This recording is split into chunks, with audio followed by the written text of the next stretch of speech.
O que podemos transmitir de conhecimento, compartilhar entre as gerações, transmitir aos mais novos e aprender com os mais experientes? Eu sou o engenheiro agrônomo Ricardo Cunha e o nosso objetivo é provocar os produtores a enxergarem seus agroempreendimentos com uma visão empresarial, identificar os principais gargalos da atividade, buscando assim o crescimento financeiro e moral de todos os envolvidos. A cada episódio exploraremos lado a lado com especialistas, estaremos lado a lado com especialistas dedicados e profissionais que estão na linha de frente, compartilhando suas experiências e ideias e visões. Se você é um produtor rural, empresário agrícola, estudante ou simplesmente alguém apaixonado por esse setor, você está no lugar certo. O nosso convidado de hoje é o amigo Flávio Manete Pereira, engenheiro agrônomo. E eu gostaria, Flávio, que tu iniciasse justamente dizendo quem é o Flávio, tua formação, de onde tu veio, etc e tal. Tá bem? Tá em casa aí. Muito obrigado. Muito obrigado, Ricardo. Um prazer enorme participar contigo aqui dessa conversa. Uma pessoa que eu admiro bastante, um profissional também aí com vasta experiência e que a gente sempre conversa bastante, né, sobre experiências e é muito bom sempre estar contigo e poder trocar essa informação. Bom, eu sou natural de Canguçu, minha família é daqui, meu pai, minha mãe, são vida inteira morando em Canguçu. Eu sou técnico agrícola, formei no KVG em 1998. Já tem um tempinho. Já tem um tempinho no KVG. E depois fiz agronomia também em Pelotas, na FAEM, e onde me formei em 2002, e aí depois cursei o mestrado em pós-colheita de grãos. Perfeito. Secagem e armazenamento de grãos. Perfeito. Então essa é a minha Quem formação foi o acadêmica. orientador, Meu orientador foi o Moacir Elias. Ah, foi o Moacir. Também de Canguçu. Que categoria. Exatamente. Está no grupo lá do... Estou no grupo Tá certo. de Canguçu. Joia. Então, essa é a minha formação, e aí sim, depois dessa experiência aqui de estudante, aí eu saí para trabalhar fora. Perfeito. E aí andou pelo Paraná? Antes de ir para o Paraná, Ricardo, né? eu fui aqui para Cruz Alta. Uhum. Em 2005, eu tive um ano em Cruz Alta, trabalhando numa cerealista. Trabalhava com recebimento de grãos, com a parte de venda de insumos. Depois mudei para o Mato Grosso do Sul. Eu tive a oportunidade de trabalhar numa cooperativa, uma cooperativa que tem sede no Paraná, em Medianeira, Cooperativa Lar.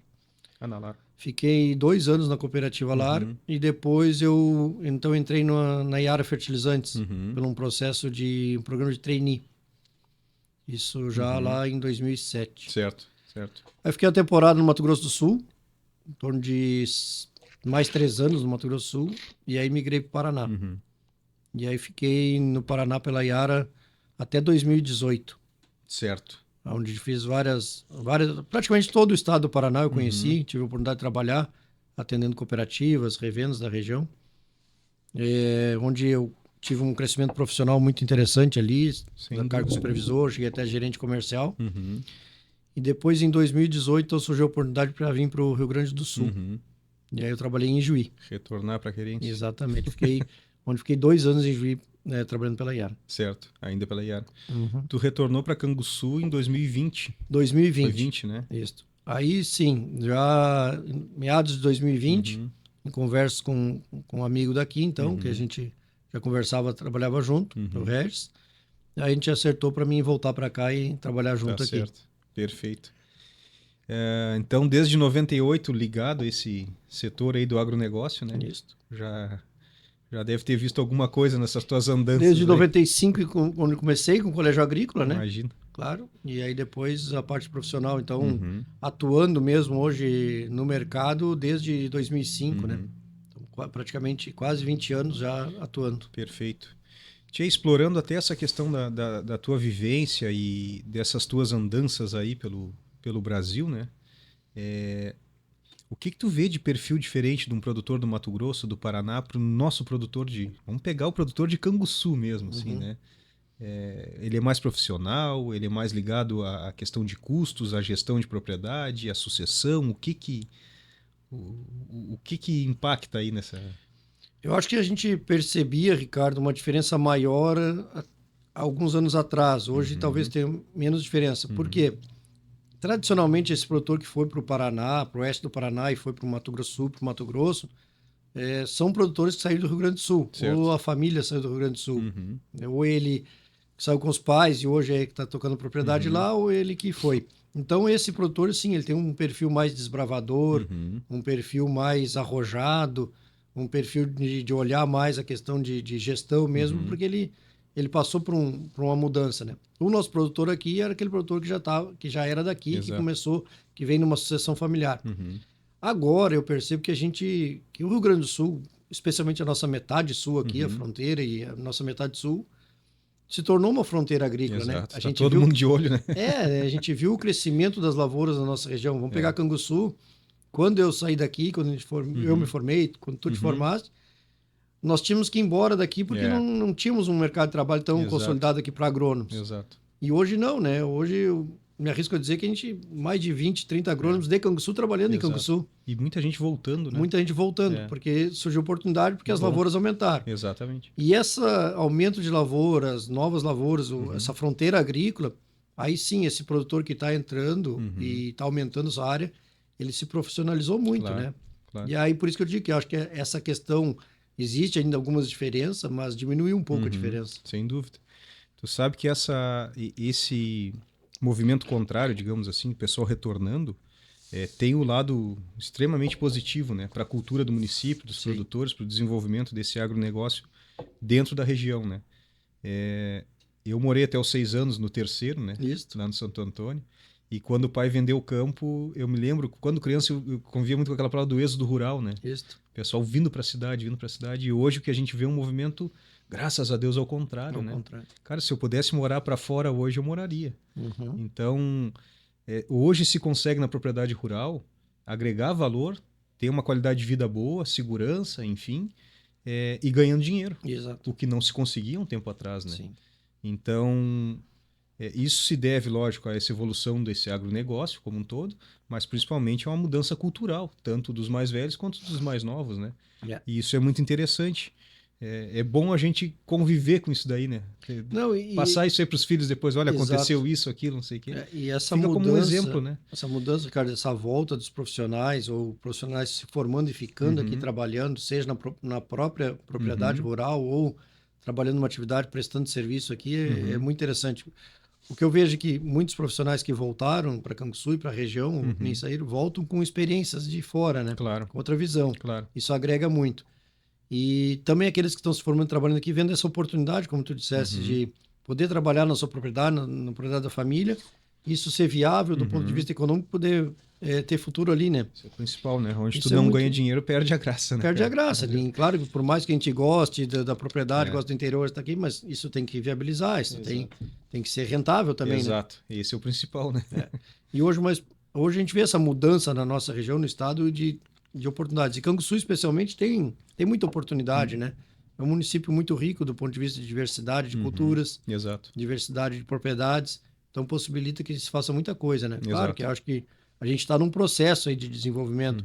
Quando a gente olha para outras regiões do país, eu trabalhei muitos anos no Paraná e tenho o Paraná como exemplo do ponto de vista de desenvolvimento, inclusive das propriedades rurais, né? Eu acho que a gente tem um caminho longo para percorrer, mas que é possível, né? Com certeza. Aqui nós temos essa aptidão para desenvolver várias culturas, né? Claro. Temos a pequena propriedade, temos a média propriedade, temos a grande propriedade. Então, a gente tem como produzir vários tipos de produtos e com diferentes públicos, né? E agregar mais valor a esse negócio, né? Exatamente. Até entrando nesse sentido aí de fazer algumas perguntas, eu andei esse ano em janeiro, fiquei uma semana lá no Mato Grosso, no eixo da 163 ali, entre Sinop, Sorriso e Lucas do Rio Verde, enfim. Cara, eu fiquei apavorado com o custo das lavouras, né? Então, assim, muitos produtores aqui que a gente trabalha dizem, meu sonho é ir plantar no Mato Grosso, ir para o Mato Grosso, e quando tu vai para lá o negócio cara, é no detalhe, né? É no Pra te detalhe. ganhar dinheiro. Eu vi lavouras lá, produtores colhendo 25, 18 sacos por hectare. Foi um ano péssimo para eles, né? E com lavouras custando 70, 75 sacos, porque o produto lá não vale a mesma coisa que aqui, né? Exato. E aí, quando tu começa a fazer essa analogia, eu fico me perguntando, será que não é melhor eu produzir 40 sacos em Canguçu do que 80 no Mato Grosso? Eu vou te dizer que assim... E aí tu começa a te dar conta, assim, cara, que o lugar que tu vive não é tão ruim assim, cara. Exato. Olha aqui. A verdade é que é aquele negócio, né? Não interessa o quanto tu produz, mas interessa quanto tu gasta, né? Isso vale para tudo na vida, né? Exato. Então o mais importante sempre é gastar menos do que ganha. E na lavoura é a mesma coisa. Claro que tu pega o Mato Grosso, especialmente, que é o Mato Grosso dá para considerar como um país hoje, né? Pelas dimensões que produz lá, enfim.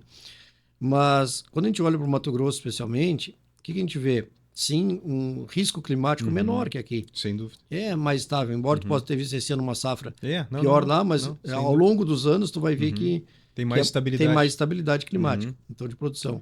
Por outro lado, cara, tu tá a 1.000 quilômetros ou mais, 1.200, 1.300, 1.500 do porto, né? Exato. E é do porto pro porto que vai a soja e é do porto que vem o fertilizante, por exemplo.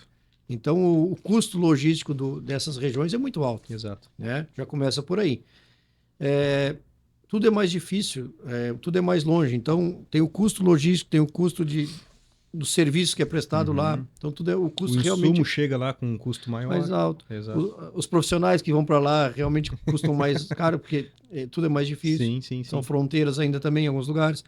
Então, ele tem esse custo mais alto. E, como tu dizes, lá tem lavouras, eu tenho conhecidos hoje, que são 70 sacos de soja o custo. É por aí mesmo. Tu já... Ele tem que produzir 85, 90 sacos mesmo, né?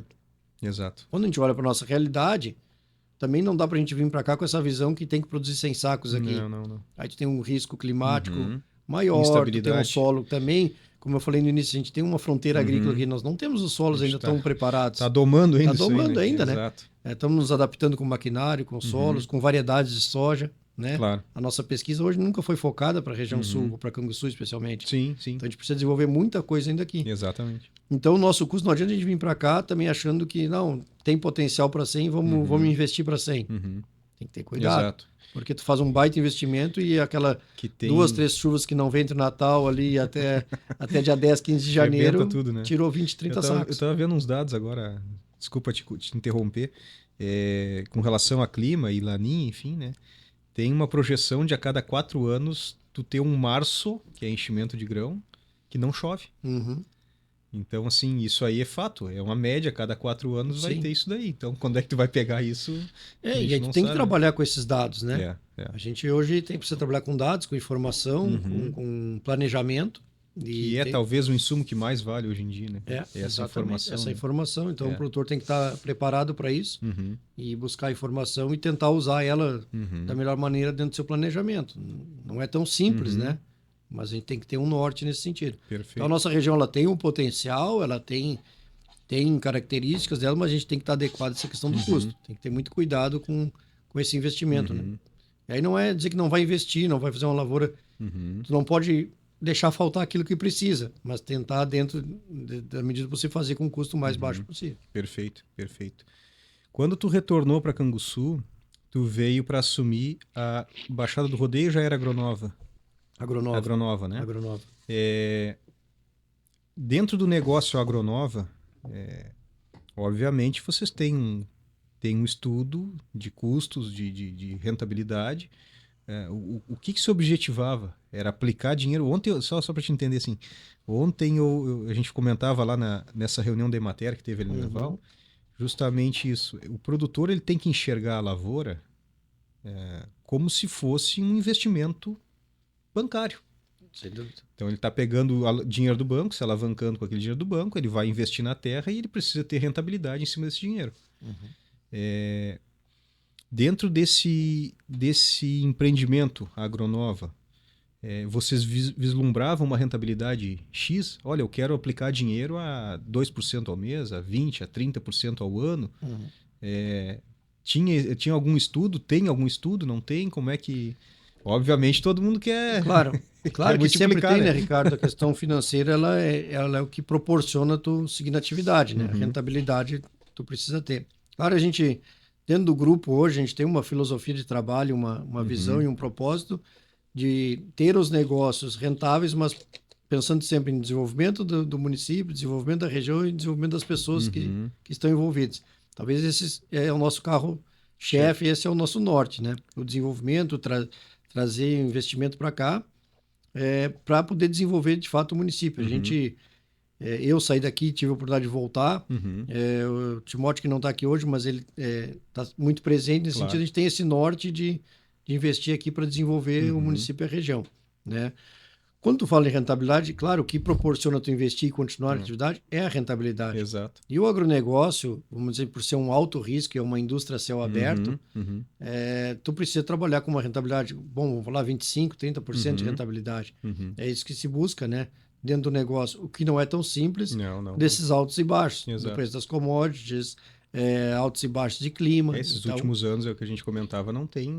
Então, de fato, a gente vem há 4 anos aí com bem difícil o negócio. E hoje, se a gente não olhar nem para as frustrações que teve agora, nos últimos anos, mas olhar só para o momento atual, do preço de soja, o preço de milho, o preço de trigo, e olhar o custo de insumos, o custo de mão de obra, o custo de manutenção, hoje o negócio está bem apertado, né? Para quem fosse entrar hoje num negócio de lavoura, talvez, se fizer essa análise de rentabilidade, talvez não entre. Repensa, né? Eu acho que não entra. A gente tem alguns clientes, por exemplo, que são investidores, né? Os caras, eles não conhecem uma planta de soja, né? Sim. Conhece ali do campo, né? Mas, enfim. E se tu parar para analisar só rentabilidade, essa questão do agronegócio, tu dá uma balançada, cara. Dá uma balançada. A gente tem visto dentro da nossa gestão dos clientes, muitas vezes rentabilidades negativas, zeradas, né? E investimentos altíssimos, né? O que muitas vezes é um custo por anos, né? Não é um ano só. Sim. E se tu parar para pensar e vender todo aquele parque de máquina, demitir funcionário, pegar aquela grana e botar no banco, hoje com a taxa de juros tu viveria melhor do que fazendo essa roda girar no agronegócio, né? Mas, obviamente, é loucura o que eu tô falando, né? É que, assim, tem uma coisa, eu acho que tem grandes grupos no Brasil afora que, de fato, olham só a parte financeira, né? O agro tem isso também, a gente tem que olhar, claro, a parte financeira, que é o que te mantém, que vai dar capacidade de investimento, mas tem todo o entorno envolvido, né? Com as pessoas que estão envolvidas.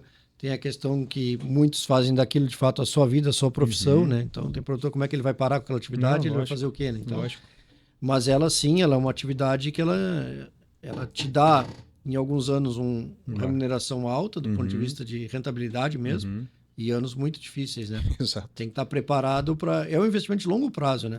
Ao longo dos anos... Depois daquela safra 2021... Não encaixou mais, né? Não encaixou mais. Ali foi uma super safra.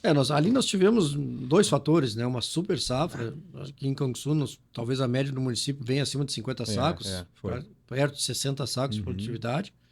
E o preço, quando a gente fez a lavoura e assumiu os compromissos, o preço estava menor. Custo baixo. O preço da soja. Isso. Então, um custo de lavoura baixo. Exato. E depois, no momento da comercialização, o preço da soja estava melhor.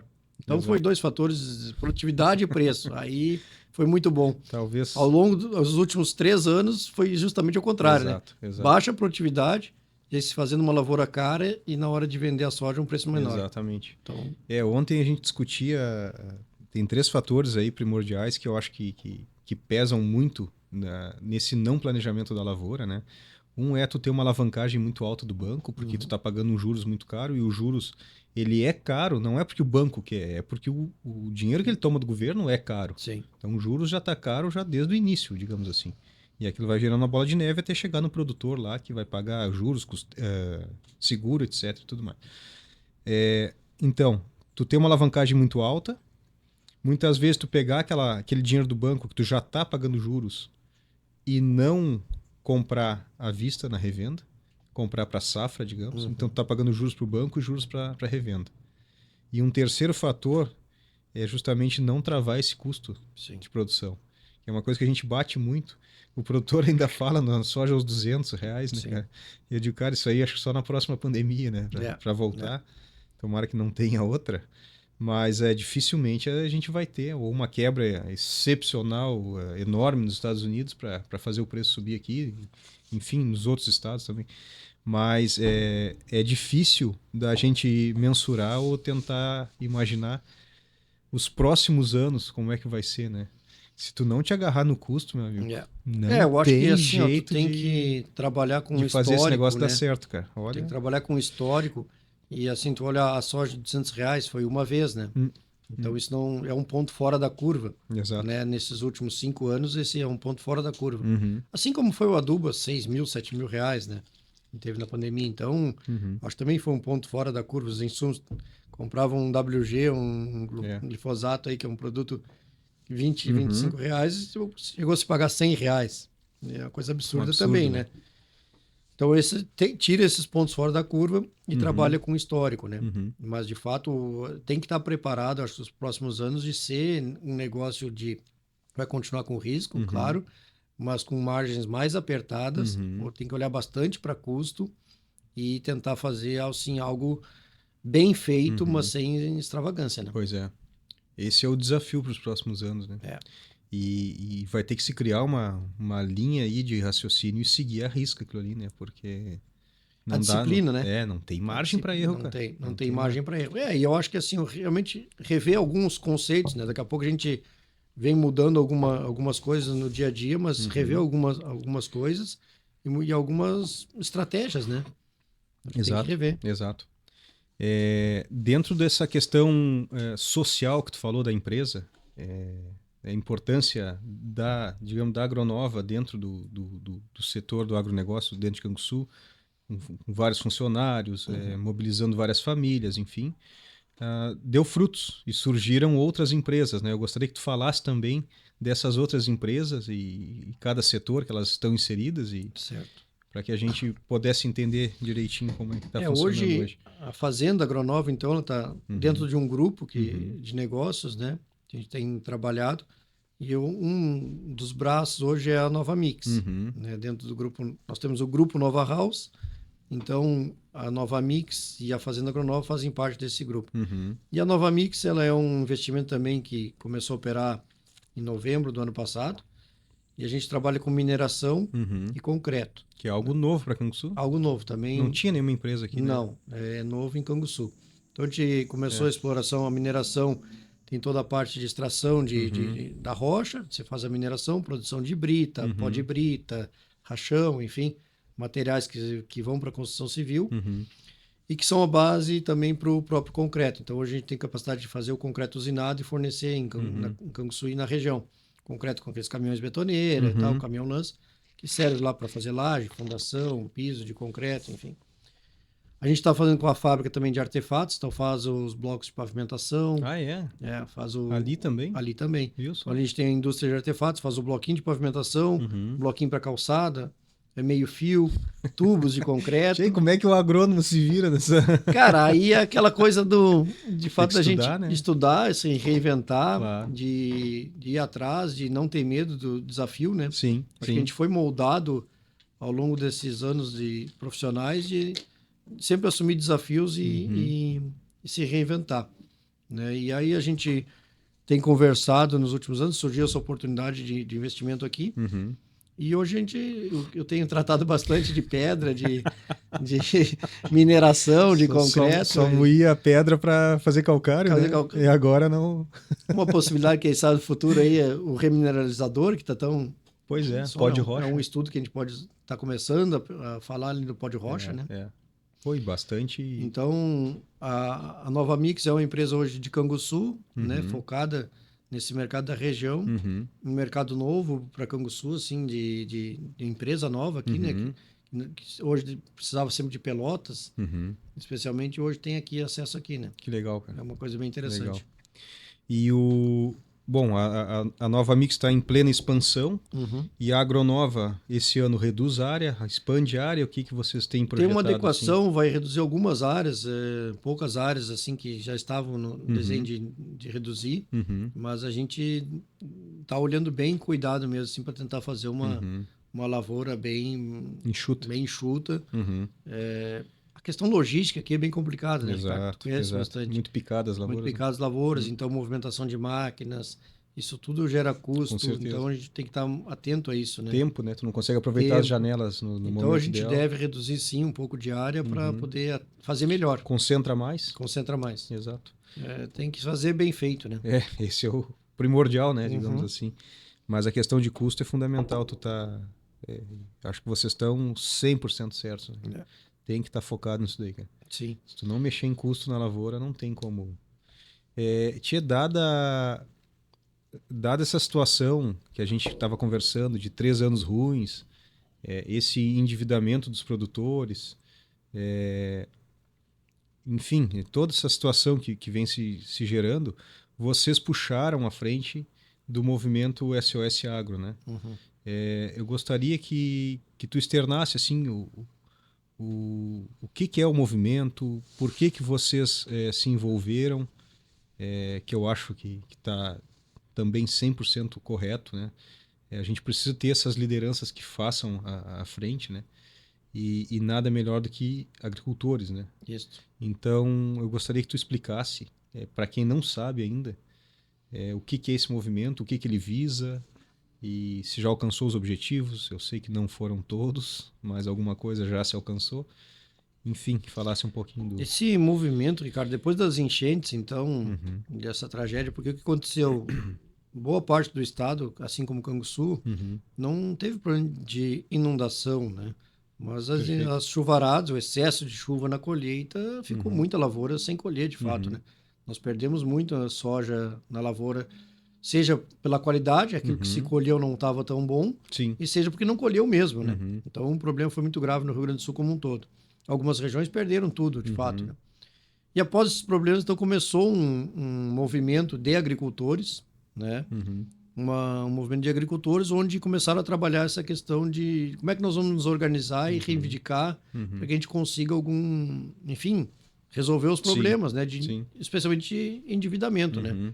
Muitos produtores estavam olhando aqui ali em maio, junho, julho, parcelas de custeio, investimento vencendo, e eles não iam conseguir, não tinham soja para vender. Honrar os compromissos. Isso. Então começou esse movimento no estado e isso foi tomando proporções hoje pelas redes sociais, enfim, pelos grupos, isso é muito fácil de ir disseminando, né? Exato.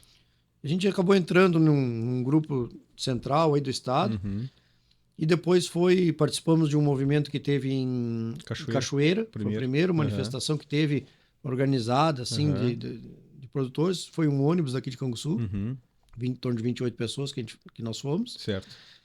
E aí, a partir daquele dia, começou então um movimento um pouco maior tomar corpo, e aí formamos até um grupo já em Canguçu para tentar mobilizar mais pessoas daqui. Tem muitos agricultores, né?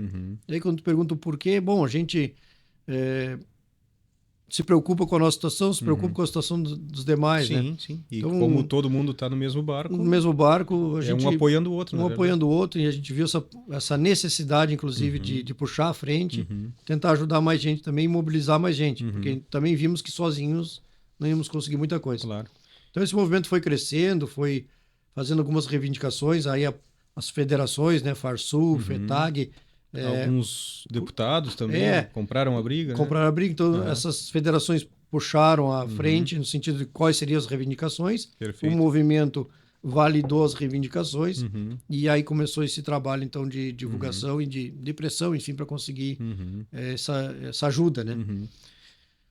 Até agora teve uma manifestação depois em Rio Pardo, em Porto Alegre, teve audiência pública em todos os municípios, alguns movimentos de tratoraço, enfim, para ter visibilidade, claro, né? Claro. Porque muitas vezes esse problema está só entre os agricultores, pecuaristas, e a sociedade como um todo não está enxergando essa necessidade, esse problema. Claro.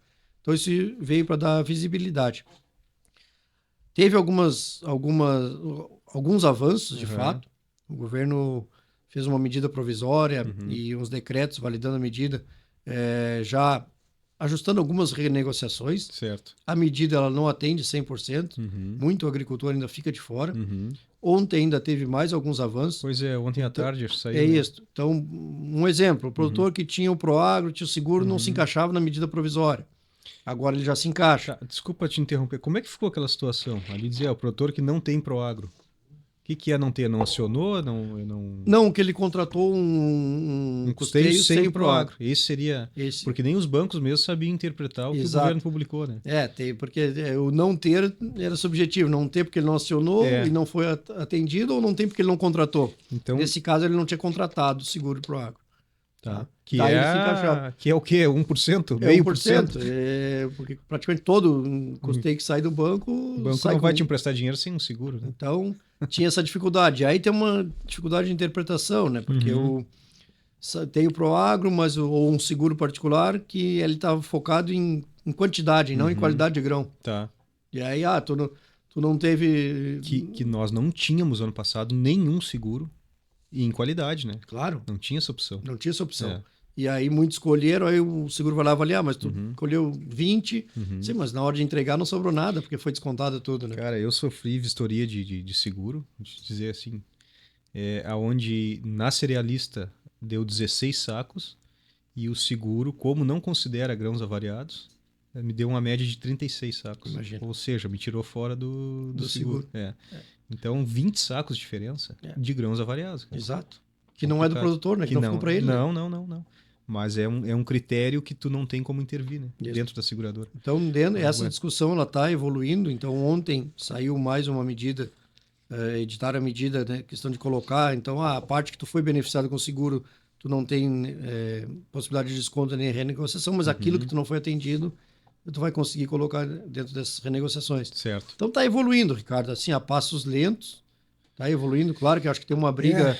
No sentido, existe por horas uma boa vontade, no sentido de atender, mas aí tem toda a parte econômica, financeira, que o governo também segura, né? É muito burocrático. Muito burocrático. Né? Me parece, assim, muito um jogo de interesse. Né? Muito, com certeza. Sempre é, né? E o produtor, nessas horas, que deveria ser socorrido pelos sindicatos pela FETAG, Farsul, etc. e tal, não é tão rápido isso daí, né? Ontem o André Guilherme, que é o presidente do Sindicato dos Trabalhadores Rurais, comentava que uma negociação dessas não se faz com menos de 6 meses. 6 meses. Cara, 6 meses para te ter uma solução qualquer. E aí nós estamos o governo te ofereceu 40, 50 dias do plantio? Não tem. É totalmente inviável, né? No máximo, nós estamos hoje a 60 dias do plantio, né? No máximo. Para quem não vai plantar um milho do cedo. Mas as dessecações começam agora, no mês de setembro, os manejos já começaram. E precisava de uma resposta urgente. Então, é moroso, tem sido moroso. Mas mostrou assim o que eu trago do movimento, especialmente Canguçu, Ricardo, que Canguçu foi um exemplo assim, nessa movimentação. Para Porto Alegre, em Rio Pardo, fiquei encantado com a mobilização. Porto Alegre foram 6 ônibus de Canguçu, mais o pessoal que foi de carro. Então, com certeza, a maior comitiva também, né? Que legal. Nesse momento sempre foi Canguçu. E nos grupos aqui, a gente movimentou mais de 1.500 pessoas nos grupos de WhatsApp de Canguçu. E o pessoal, assim, então o que fica, além de, claro, dessa batalha do movimento e das reivindicações, mostra que Canguçu tem essa união, tem essa possibilidade de trazer as pessoas para a discussão, né, de maneira ordeira, de maneira pacífica. E aí vai ficar uma provocação, né, para a gente discutir mais e mais coisas para Canguçu. E aí, quando a gente olha para o nosso agro em Canguçu, né, o que a gente pode... melhorar. Dentro dessa movimentação, buscar melhorias, né, Ricardo? Nós temos desafios climáticos aqui, claro que tem. Mas, poxa, a gente precisa de mais pesquisa focada em Canguçu. Logística. Será que nós não deveríamos ter uma área de pesquisa e desenvolvimento de variedades de soja em Canguçu mais adaptadas à nossa realidade? Como é que é a questão logística nós tendo um município para escoar a safra ou andar com maquinário? Claro. Se a gente olhar assim... Canguçu evoluiu do ponto de vista de lavoura, hoje em torno de 60 mil hectares de soja, evoluiu então a quantidade de lavoura, evoluiu a quantidade de máquina e o tamanho das máquinas. Exato. E a estrutura, às vezes, de estrada não se adequou, né, na mesma velocidade. Não comporta hoje. Tem produtores, por exemplo, que têm plantadeiras que não conseguem passar da estrada, né? Então, hoje o produtor ele precisaria comprar... ele precisaria... Na propriedade dele cabe uma plantadeira de 15, 18 linhas. Exato. Mas ele não pode ter essa plantadeira porque ele não consegue transportar na estrada. Que loucura. As estradas são estreitas. Então precisa se adequar. Exato. E esse grupo, eu penso que ele pode ir trabalhando isso, né? Tanto na cobrança, né? Indicando soluções, né? Fazendo parcerias com o setor público para desenvolver. A própria questão da AproSoja ali, que tu comentou outro dia, Seria uma ProSoja de Canguçu? Eu não sei exatamente o nome, né? Mas Uma pode ser associação? uma associação de produtores, Claro. pode ser a própria. A gente trazer porque existe a ProSoja estadual. Exato. Daqui a pouco a gente fazer parte disso Uhum, também e uhum. trazer um olhar mais para a nossa metade sul aqui, né? Claro, claro. Então, para o município, para a região sul. Tem várias opções. Várias opções, ou daqui a pouco a gente tem que ter uma associação de produtores aqui para também reivindicar isso. reivindicar e desenvolver e trabalhar pelo município e região, né? Claro. Esse exemplo cooperativista a gente vê muito forte, por exemplo, no Paraná e Santa Catarina, né? E aqui, principalmente na metade sul, tu não consegue isso daí, né? É uma coisa, assim, difícil até da gente entender, né? Sim. Tu olha, o norte do estado tem várias cooperativas, Sim. né? Várias associações. Aqui é mais difícil da gente, me parece, né? De consolidar isso, né? Mas eu acho que... a gente vê que quando tem essa união de produtores, seja no sistema de cooperativa ou seja o que for, mas que eles trabalham juntos, o que acontece, né? A gente vê o desenvolvimento acontecer, né? Porque se produz muito, o que a gente vai ter que trabalhar nos próximos anos aqui no município? É começar a industrializar mais aqui, né? Então a gente tem essa possibilidade. Só produz hoje, né? Só produz. Então, vem a soja, exportação, perfeito. Mas em algumas regiões, aqui no Rio Grande do Sul mesmo, já tem indústrias de biodiesel, né? Então, estão processando essa soja, vendendo biodiesel. Isso gera valor para a região. Para a região, sem dúvida.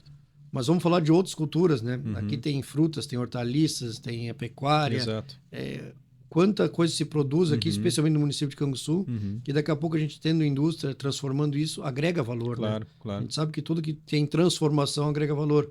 A pequena propriedade, ela tem aptidão para a produção de frutas, hortaliças, para produção de tabaco também. tabaco, Que também sai, né? que sai, enfim, que vai ser industrializado em outros lugares. Então, a gente conseguir frango, né? Suínos, se a gente conseguisse melhorar um pouco essa questão, não só da produção aqui, mas que tenham empresas que façam essa compra, essa garantia de industrialização aqui, isso desenvolve muito o município. Com certeza, né? não, sem dúvida. É o que eu penso que esses movimentos de manifestação de agricultores, que a gente tomara não perder o ímpeto, né? Não, sem dúvida. De seguir motivados em busca de melhorias, não para esse momento agora, de fato, que é grave, né? Claro. Mas passado isso, vai passar e vai se resolver. Passado isso, que os produtores se mantenham motivados em busca de melhorias de estrada, melhoria de infraestrutura, melhoria de empresas, Claro. de pesquisa, enfim, trazendo mais recursos para o município. Né? Seria uma forma até de estar pressionando esse poder público, né? Que é que, na verdade, quem tem a chave para fazer isso daí, né? Exatamente. E se não tiver alguém tocando lá, não... Tá todo mundo acomodado, todo mundo tranquilo. O produtor tem que... O que eu vi em outras regiões também, assim, tu falou do Mato Grosso antes, o produtor se organiza e vai em busca, né? E aí se propõe a sentar na mesa lá do poder público e discutir junto as soluções, né? É isso que a gente precisa. Claro, claro. Ter essa proximidade, Ter essa né? proximidade. E não adianta só, a gente sim tem que cobrar nossos representantes, mas também tem que propor, né? Não, sem dúvida. Além de cobrar, tentar trazer a solução, né? Se tu só cobrar, na verdade, não der essa opção, como é que a pessoa vai fazer essas adequações, né? Exato. Tudo fica mais difícil, né? Exatamente. Fica mais difícil. Mas eu como agrônomo e produtor também gostaria de parabenizar vocês, que eu acho que alguém tem que dar esse start aí, né? Tu ficar só reclamando não adianta, né? Isso. E eu vi vocês assim muito mobilizados, dispondo de tempo de estar com a família, tempo de estar tocando os negócios de vocês, para estar envolvido ali, capitaneando, digamos assim, isso, né? E te digo que isso aí inspira, na verdade, né? Porque tu te torna uma liderança ali dentro do negócio. E é muito bom ter essas pessoas que puxam à frente, né? Não ficar todo mundo acomodado ali só reclamando. Então, parabéns aí para vocês todos lá, não só para ti, mas para todos lá. Todo mundo tem participado, né, Ricardo? Para todos, é isso aí. E se a gente tem que, sempre digo, se a gente tem agradece a Deus que tem a oportunidade de trabalhar e ter a oportunidade de ter estudado, ter a oportunidade de ter andado em vários lugares e aprendido tanta coisa. A gente também não pode se omitir, né? A gente tem que retribuir as coisas e daqui a pouco brigar por um bem maior para todos, né? Exato. Esse é o nosso papel. Exatamente. Tá certo? Flávio, eu gostaria de te agradecer. Espero que a gente possa, daqui uns dias, conversar sobre outros assuntos, enfim. Acho que assunto Não nos falta, não né? nos falta aí para a gente provocar os produtores e quem nos assiste. Fica as portas abertas aí, às vezes tem algum tema aí que tu queira abordar, alguma atualização com relação ao SOS Agro, às próprias lavouras, aos empreendimentos. Deus quiser, daqui um dia nós vamos estar discutindo sobre pó de rocha na agricultura Exatamente, canguçuense. esperamos que sim. Então, a gente está de portas abertas aí, o que precisar, tanto da Soiagro quanto do Legado Agro, a gente está de portas abertas aí. Obrigado por dispor do teu tempo aí para Eu que te agradeço, Ricardo, compartilhar. pela oportunidade. Te parabenizo também pela tua iniciativa, né? Uhum. É muito importante esse tipo de Obrigado. compartilhamento de conhecimento, né? Sim. A única coisa que faz a gente crescer é quando a gente compartilha o conhecimento, né? Exato, Isso exato. faz todo mundo crescer Exato. e é uma grande oportunidade. Então, parabéns também pela tua Obrigado. iniciativa. Coloco à disposição também, né? A gente está Certo. sempre aí pronto para ajudar e conversar. Coloco também o grupo à disposição das pessoas que precisarem de alguma coisa, estamos à disposição, nos procurem, a gente está aí também para fazer parte. Perfeito. Tá bem? Graças. Muito obrigado. Pessoal, quem precisar de qualquer coisa, a gente está com a Soiagro com escritório junto ao Parque do Sindicato Rural de Canguçu. Procure-nos aí, telefone 999-990150. Qualquer coisa, prenda o grito.